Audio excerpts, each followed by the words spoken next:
চুক্তিবদ্ধ হ'ল চুক্তিবদ্ধ হওঁতে ব্যক্তিজনৰ লগত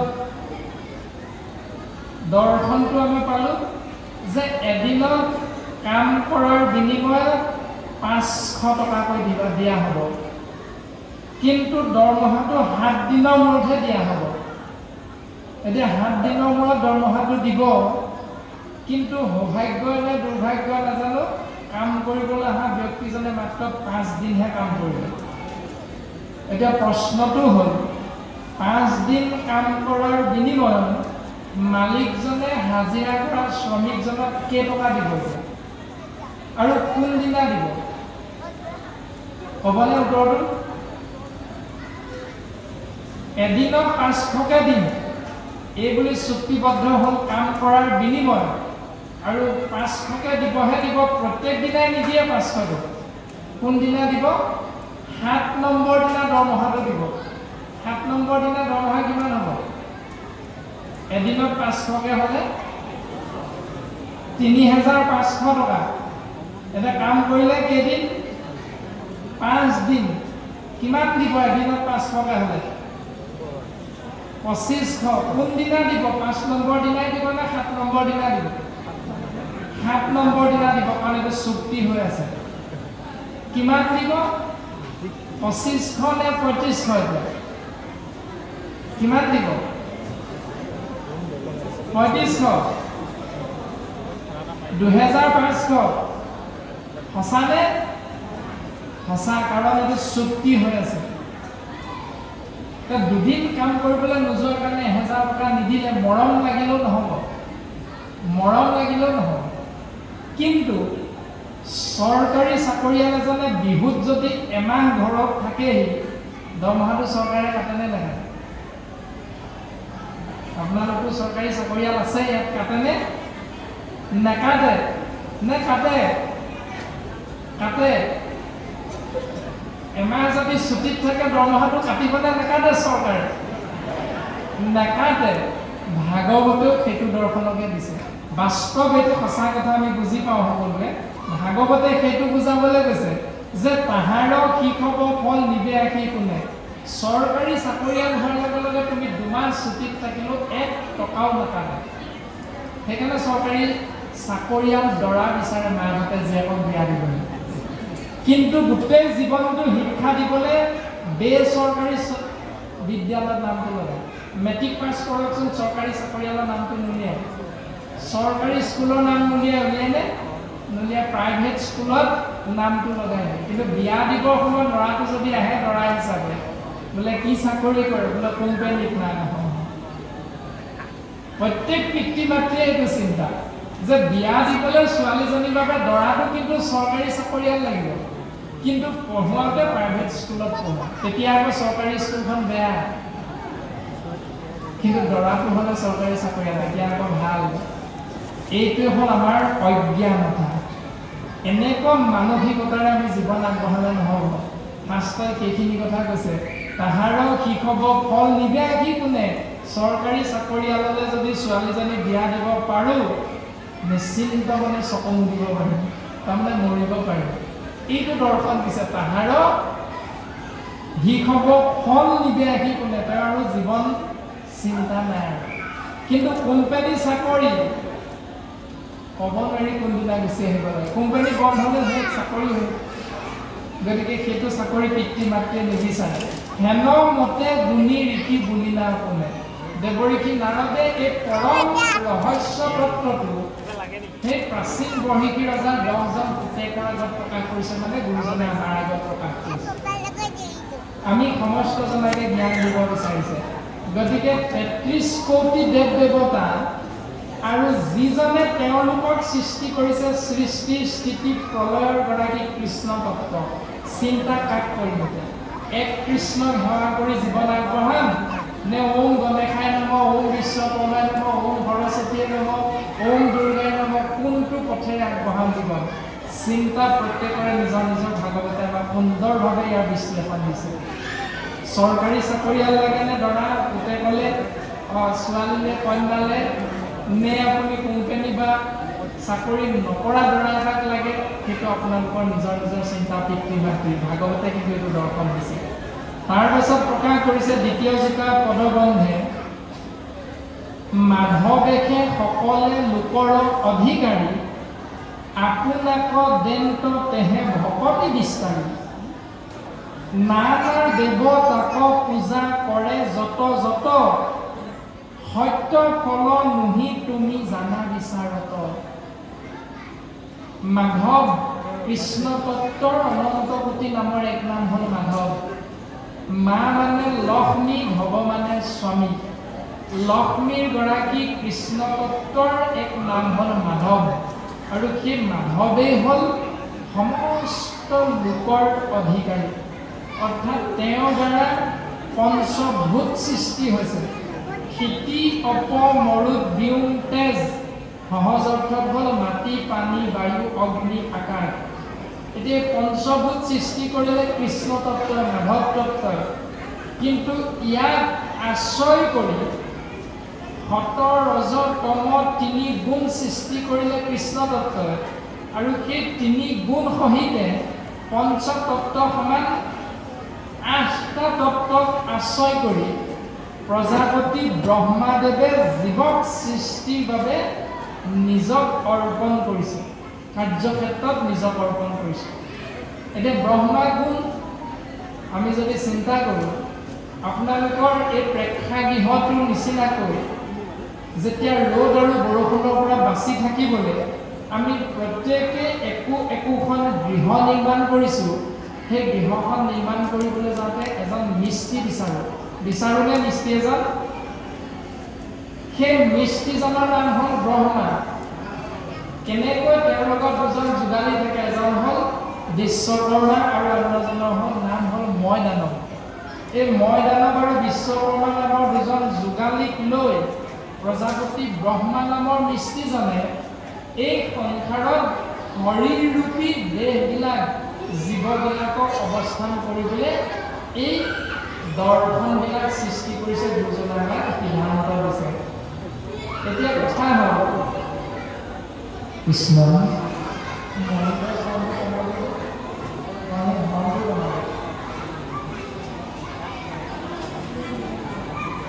কৃষ্ণ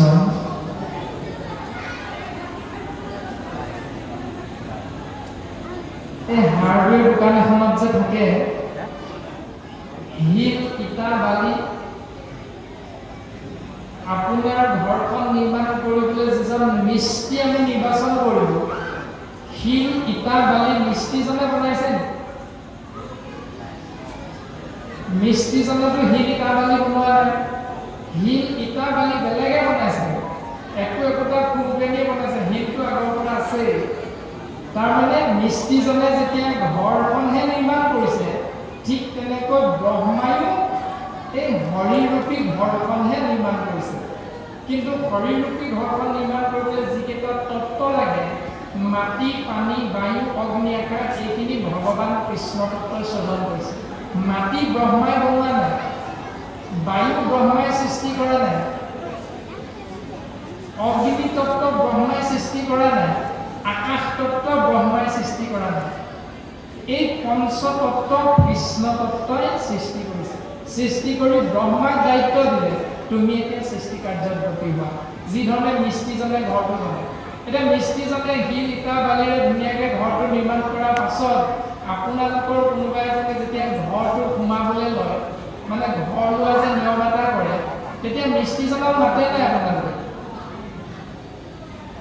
পকা মিস্ত্ৰীজনক মাতেনে যোগালীজনক মাতেনে নেমাতে কেলে নেমাতে পাহৰি থাকে তাকেই ভাগৱতে প্ৰকাশ কৰিলে পদবন্ধে যে মাধৱেশে সকলো লোকৰ অধিকাৰী আপোনাক দেন্তে তেহে ভকতি বিস্তাৰী নানা দেৱতাক পূজা কৰে যত যত সত্য ফল নুহি তুমি জানা বিচাৰত তাৰমানে মিস্ত্ৰী আৰু যোগালীয়ে ঘৰটো নিৰ্মাণ কৰি পইচা কেইটা লৈ গুচি গ'ল তাৰপিছত তেওঁলোকক মাতিলেও কোনো অপৰাধ নাই নামাতিলেও কোনো অপৰাধ নাই কেলে নেমাতিলা মানে মিস্ত্ৰীজনে বাটত আগুচি ধৰি আপোনাক মোক গালি নাপাৰে ঠিক তেনেকৈ কৃষ্ণ তত্ত্বক পূজা কৰা অৰ্থাৎ কৃষ্ণক পুজিলে পূজা সমস্তৰে হয়, পৃথকে পুজিলে পূজা কেহু নলব। কৃষ্ণক যদি সেৱা কৰা তেতিয়াহ'লে সমস্ত দেৱতাৰ পূজা হৈ যায়, কিন্তু পৃথকে পৃথকে যদি পূজা কৰা তেতিয়াহ'লে সেই পূজাৰ ফলটো তোমালোকে লাভ কৰিব নোৱাৰিবা। এইবুলি দেৱঋষি নাৰদে 10 প্ৰচেতকগণক উপদেশ প্ৰদান কৰিছে। আৰু গুৰুজনে আমাক উপদেশ প্ৰদান কৰিছে, তুমি বিশ্বকৰ্মা পূজা পাতিব পাৰা, তাৰ পৰা ফলটো নোপোৱা। তুমি সৰস্বতী পূজা পাতিব পাৰা, তুমি ভাবিহে লৈছা ফলটো পাম বুলি, কিন্তু ভাগৱতে সিদ্ধান্ত দিছে এইবিলাক সত্য নহয়। সত্য কেৱল কৃষ্ণ। হে কৃষ্ণ, তুমি মাত্ৰ চৈতন্য স্বৰূপ নিত্য সত্য শুদ্ধ জ্ঞান সমন্বিত। আপোনালোকে মাইক্ৰফোনটো দেখিছেনে?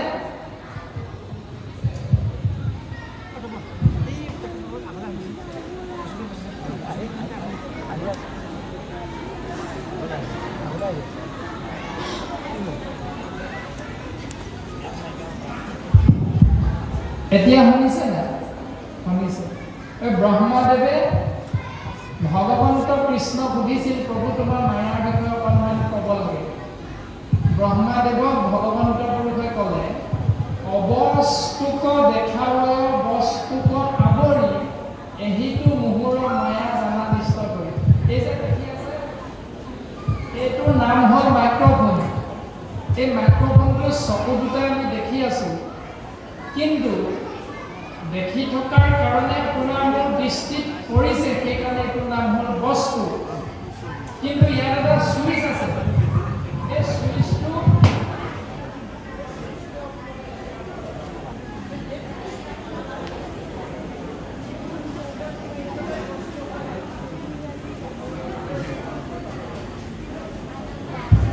প্ৰকৃততে এইটো বস্তু নহয়, ইয়াৰ ভিতৰত কিবা এটা আছে যিটো আমাৰ চকু দুটাই দেখা নাই। বেটাৰী এটা আছে, আছেনে? আৰু এইডাল যে দেখিছে, এইডাল কেৱল এইডাল চকুৰে দেখি আছে, ইয়াৰ বস্তু, কিন্তু ইয়াৰ ভিতৰতে কিবা এটা আহি আছে, সেইটো কাৰেণ্ট। কাৰেণ্টটো কিন্তু চকুৰে যায় নাই, কিন্তু কাৰেণ্টটোৰ চুইচটো অফ কৰি থ'লে ই মাত নিদিয়ে। এতিয়া বস্তু দেখাটোলে নেদেখা, বস্তু কোনটো প্ৰকৃত দেখাটোলে নেদেখাটো বস্তু। এইটো হ'ল ভগৱন্তৰ মায়া, যে অবস্তু মানে এইটো হ'ল অবস্তু। অবস্তুক দেখাবয় বস্তুক আৱৰি, বস্তুটো আমি দেখা নাই, ঢাকি ৰখা হৈছে বস্তুটো। এহিটো মুহুৰৰ মায়া জানা নিষ্ট কৰে। এইটোৱে হ'ল ভগৱন্তৰ মায়া, আৰু আমি সকলো ভগৱন্তৰ মায়াত আবদ্ধ হৈ আছে। এই হৰিটো দেখি আছো, এইটো মোৰ মোৰ মই বুলি আপুনি মই কান্দো, কিন্তু ইয়াৰ ভিতৰত কিবা এটা বস্তু আছে যাক আমি কোনোদিন দেখা নাই, মাত্ৰ নামটো কওঁ। কোনোবাই জীৱ বুলি কওঁ, কোনোবাই আত্মা বুলি কওঁ, কোনোবাই পৰমাত্মা বুলি কওঁ, বিভিন্নজনে ভাৱনা অনুসৰি নামকৰণ কৰোঁ। কিন্তু সেই বস্তুটো ওলাই গ'লে এই হৰিটো যিহেতু অবস্তু, গতিকে কোনো অবস্তু ৰূপ পায়, মাত্ৰ কেইদিনমানৰ মানে বস্তুৰ ৰূপটো পায়। এতিয়া মাইক্ৰফোনটোৱে আমি প্ৰাণজিত নামৰ শৰীৰটোৱে কথা কৈ থকাৰ সময়খিনিলৈকে বস্তুৰ ৰূপ পাব। ই যেতিয়া অনুষ্ঠান শেষ হ'ব,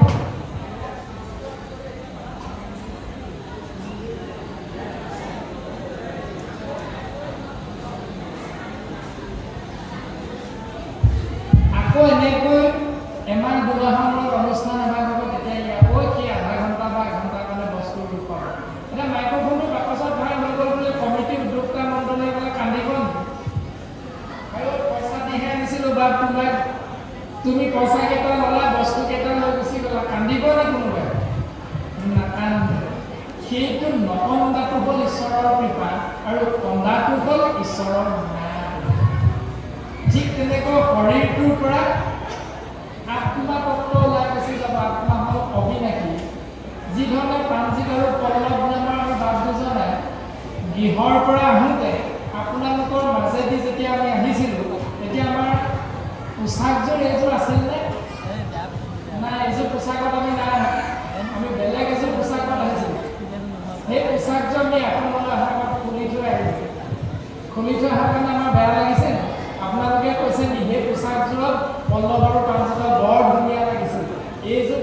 বৰ ভাল লগা নাই এইবিলাক চাই নাথাকিবলৈ চাই আহিছে নি ঘৰলৈ তেনেকুৱা অনুভৱ নাই অনুষ্ঠান সামৰি পোচাকযোৰ পৰিধান কৰি আকৌ বেলেগ এভাগ অনুষ্ঠানলৈ যাম বেলেগ এভাগ পোচাক পিন্ধিম এই পোচাকযোৰ আকৌ লগৰ মোক কেলে পিন্ধি নাই যোৱা এই দৰ্শনবিলাক ভাগৱতৰ সিদ্ধান্ত দিছে যে মাধৱকে সকলো লোকৰ অধিকাৰী ঈশ্বৰ কৃষ্ণ মাধৱে হ'ল সকলো জীৱৰ পিতৃ আৰু তেওঁক জানিবৰ বাবে একমাত্ৰ উপায় হ'ল ভক্তি কৃষ্ণ নাম অমৃত শ্ৰৱণ আৰু কীৰ্তন মহাভক্তি নানা দেৱতাক পূজা কৰিলে নানা ফল আৰু সেইবিলাক কোনো কাৰণতে সত্য নহয় তাৰ এটা উদাহৰণ দিছে দেৱতাৰ পূজা কৰি কৰ্ম নসাধে স্বপ্নত যেহেন স্বপ্ন নিদ্ৰা মাত্ৰ সাধে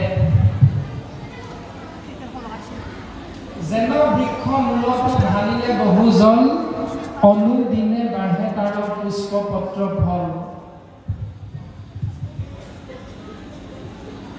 দেৱতাৰ পূজা কৰি তুমি ভাবি থকা কৰ্মৰ সফলতাটো তোমাৰ লাভ নহয় ভাগৱতে দেৱতাৰ পূজা কৰি কৰ্মক নাথাকে কৰ্মৰ ফল নাপায় তাৰপাছত স্বপ্নত যেহেন স্বপ্ন নিদ্ৰা মাত্ৰ হয় আমাৰ যে গাঁৱলীয়া ভাষাত বাক্য এজোপা আছে বোলে টোপনিয়ে মৰাই সমান কয়নে নকয় বাৰু টোপনি ধৰা মানে মৰা আৰু একেবাৰে কথা সেইকাৰণে ৰাতিপুৱা সন্ধিয়া লগে বাঢ়ি গাটো ধুই ল'বি এইবুলি কয় নহয় ককা আইতাসকলে টোপনিয়ে মৰাই সমান টোপনি যোৱা মানে মৰা আৰু সেই মৰি থকা সময়খিনিতে আমি যে সপোন এটা দেখোঁ ভাল গাড়ী এখনত উঠি যোৱা ক'ৰবাত ফুৰিবলৈ যোৱা ভাল হোটেল এখনত মিঠাই খোৱা চকুকেইটা মেলাৰ লগে লগে গাড়ী ওলাই মিঠাই ওলাই হোটেলো নাই ভাল অট্টালিকাও নাই আছেনে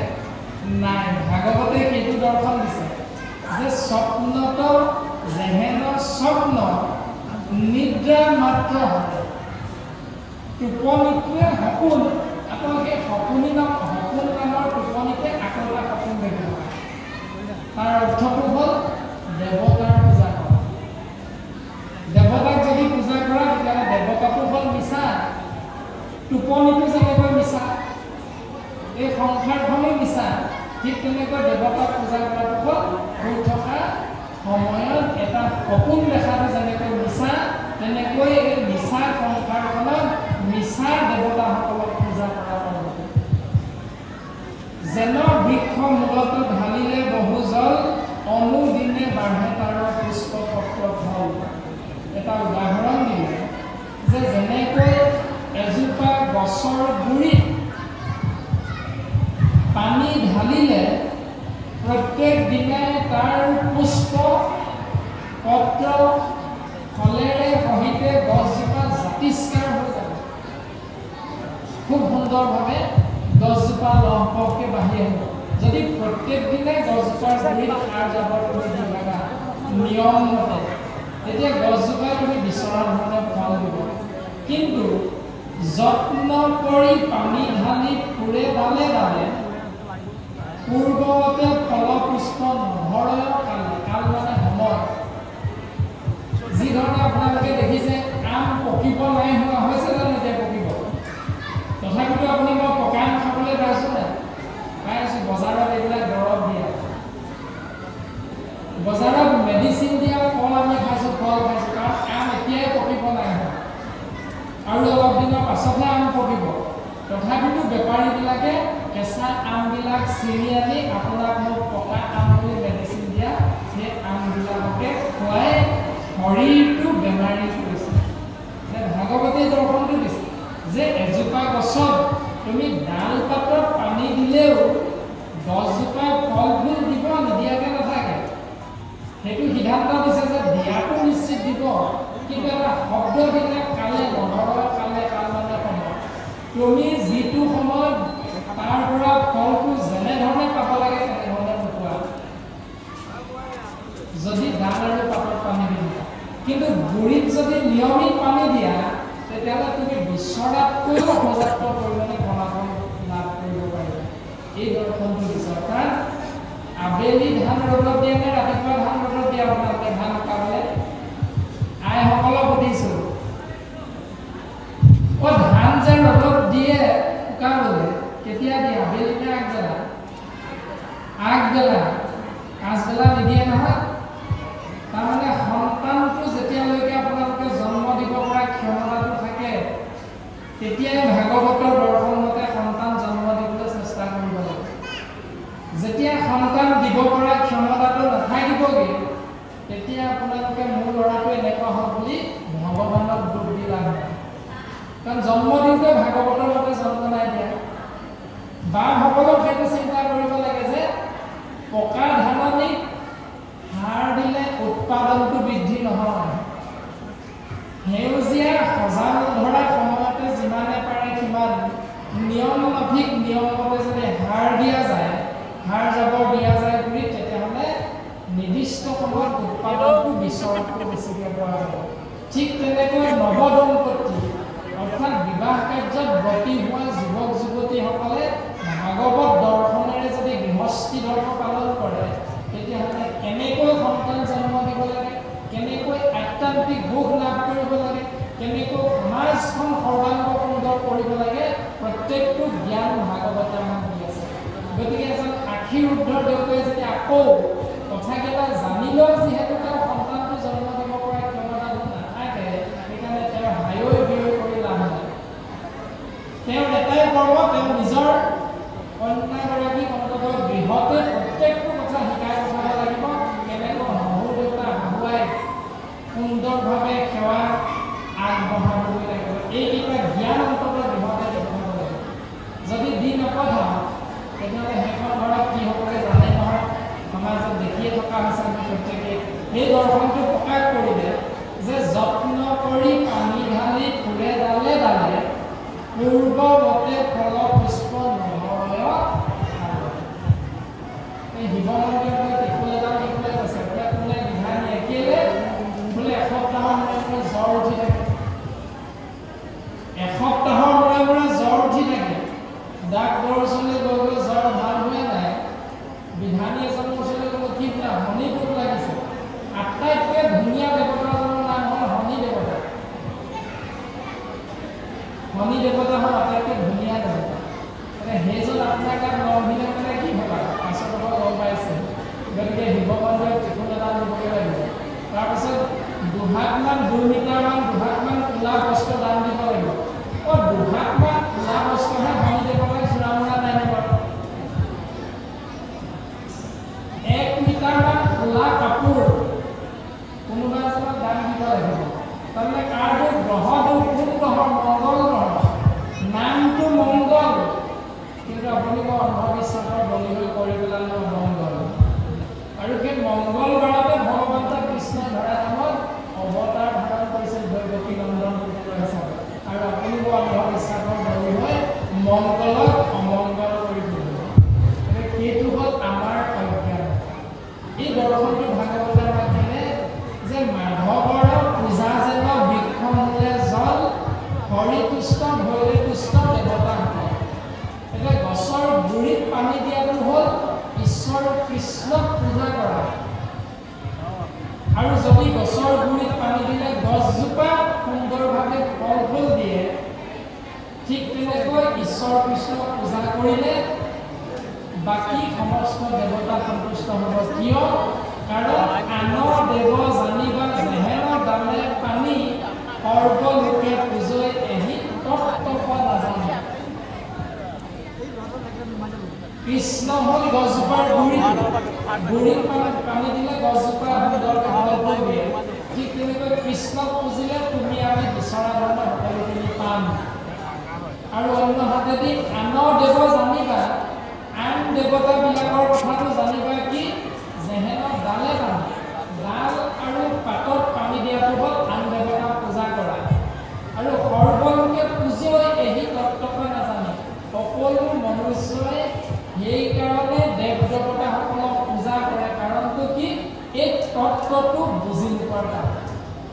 এই তত্ত্বটো বুজি নোপোৱাৰ কাৰণে ওম গণেশায় নমঃ, ওম বিশ্বকৰ্মায় নমঃ, ওম দুৰ্গায় নমঃ আদি আদি